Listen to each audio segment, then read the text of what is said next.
ഒരു കുട്ടിയോട് നമ്മൾ കഴിയുമെങ്കിൽ at least 9 important minutes of the day interact ചെയ്യണമെന്നാണ്. എപ്പോഴൊക്കെയാണ് ഈ 9 മിനിറ്റ്സ്? ശ്രദ്ധിച്ച് കേൾക്കണേ. ഒന്ന്, രാവിലെ എണീറ്റ ഉടനെ ഒരു 3 മിനിറ്റ് നിങ്ങളുടെ കുട്ടിയോട് നിങ്ങൾ നല്ല രീതിയിൽ സംസാരിച്ച് കളിച്ച് ചിരിച്ച് സ്പെൻഡ് ചെയ്യാൻ നോക്കണം. മിക്കരും എണീറ്റ ഉടനെ സ്കൂളിലേക്ക് പോകാൻ ധൃതിയിലായിരിക്കും, ബ്രഷ് ചെയ്യാനുള്ള ധൃതിയിലായിരിക്കും. അപ്പം നമ്മൾ അധികവും വഴക്ക് പറഞ്ഞ ആ കുട്ടികളുടെ ഡേ സ്റ്റാർട്ട് ചെയ്യുന്നത്.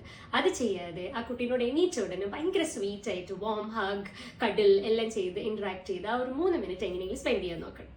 അടുത്ത 3 മിനിറ്റ് ആ കുട്ടി സ്കൂളിൽ പോകുന്നുണ്ടെങ്കിൽ സ്കൂളിൽ നിന്ന് തിരിച്ചു വന്നോട്ട് അല്ലെങ്കിൽ ഡ്യൂറിങ് ദി ഡേ ഒരു മിഡ് നൂണൊക്കെ എടുത്ത് വെറുതെ ഒന്ന് കുട്ടീനെ കുറച്ചു നേരം കാണാതെ നമ്മൾ വല്ലതിലും ബിസി ആയിട്ട് തിരിച്ചവരെ കാണുമ്പോൾ അവരോട് ആ ഒരു സന്തോഷം പ്രകടിപ്പിക്കുക, അവരുടെ വിശേഷങ്ങൾ ചോദിക്കുക, നന്നായി സംസാരിച്ച് ഇന്ററാക്ട് ചെയ്യാൻ നോക്കുക. Next most important 3 minutes of the day. അതിപ്പോഴാണ് രാത്രി കിടക്കുന്നതിന് മുമ്പ്. പൊതുവേ നിങ്ങൾ എല്ലാവരും ശ്രദ്ധിച്ചിട്ടുണ്ടാവും, കുട്ടികളെ ഉറക്കാൻ നോക്കുമ്പോൾ അവർ ഭയങ്കരമായിട്ട് സംസാരിക്കും, നമ്മളോട് ഓരോന്ന് ഡിസ്കസ് ചെയ്തുകൊണ്ടിരിക്കും. നമുക്ക് അവരെ കിടത്തി ഉറക്കാൻ ഭയങ്കര ധൃതി ആയതുകൊണ്ട് നമ്മൾ ചിലപ്പോൾ ശ്രദ്ധിക്കാൻ സാധ്യതയില്ല.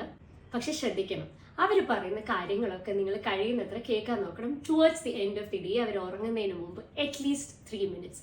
കാരണം അവർ ആ ദിവസത്തിൽ സംഭവിച്ചതും അവർക്കുണ്ടായ അനുഭവങ്ങളും അവരുടെ ഓരോന്ന് അവർക്ക് ഷെയർ ചെയ്യാൻ ഭയങ്കര ഇൻട്രസ്റ്റ് ആയിരിക്കും. ഇവരുടെ മനസ്സിൽ ഉറങ്ങുന്നതിന് മുമ്പുള്ള ആ ലാസ്റ്റ് ഇംപ്രഷൻ നമ്മുടെ കൂടെ സ്പെൻഡ് ചെയ്ത ആ ഇന്ററാക്ട് ചെയ്ത ആ ഒരു മൂമെന്റ് ആയിരിക്കും. അത് അവർക്ക് നല്ല ഉറക്കം കിട്ടും. രാവിലെ എണീക്കാൻ ഒരു പ്രത്യേക ബൂസ്റ്റ് ആൻഡ് എനർജി കിട്ടും. ഈ 9 minute rule of the day കഴിയുന്നത്ര ഓർക്കാൻ നോക്കുക.